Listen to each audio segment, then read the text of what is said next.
क्या ब्रह्मा ने किया था अपनी ही पुत्री सरस्वती से विवाह? हिंदू धर्म के दो ग्रंथों सरस्वती पुराण और मत्स्य पुराण में सृष्टि के रचयिता ब्रह्मा का अपनी ही बेटी सरस्वती से विवाह करने का प्रसंग है, जिसके फलस्वरूप इस धरती के प्रथम मानव मनु का जन्म हुआ। लेकिन ब्रह्मा ने अपनी ही पुत्री से विवाह जैसा निंदनीय काम क्यों किया?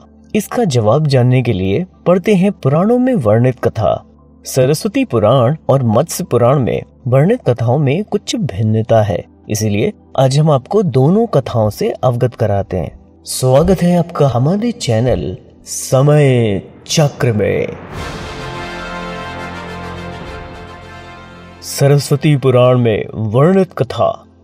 सरस्वती पुराण के अनुसार सृष्टि की रचना करते समय ब्रह्मा ने सीधे अपने वीर्य से सरस्वती को जन्म दिया था।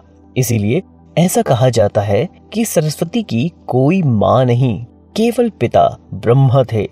सरस्वती को विद्या की देवी कहा जाता है, लेकिन विद्या की यह देवी बेहद खूबसूरत और आकर्षक थी कि स्वयं ब्रह्मा भी सरस्वती के आकर्षण से खुद को बचाकर नहीं रख पाए और उन्हें अपनी अर्धांगिनी बनाने पर विचार करने लगे।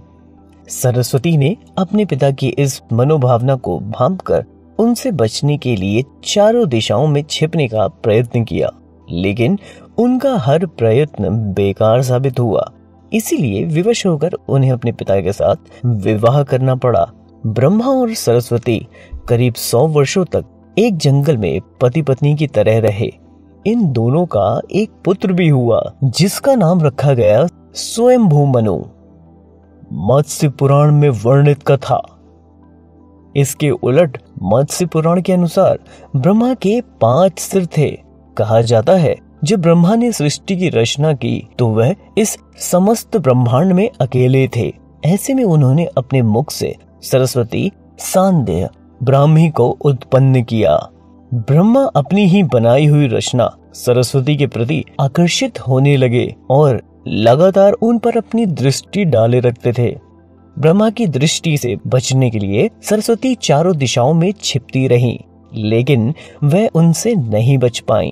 इसीलिए सरस्वती आकाश में जाकर छिप गईं। लेकिन अपने 5वें सिर से ब्रह्मा ने उन्हें आकाश में भी खोज निकाला और उनसे सृष्टि की रचना में सहयोग करने का निवेदन किया। सरस्वती से विवाह करने के पश्चात सर्वप्रथम मनु का जन्म हुआ। ब्रह्मा और सरस्वती की यह संतान मनु को पृथ्वी पर जन्म लेने वाला पहला मानव कहा जाता है। इसके अलावा मनु को वेदों, सनातन धर्म और संस्कृत समेत समस्त भाषाओं का जनक भी कहा जाता है।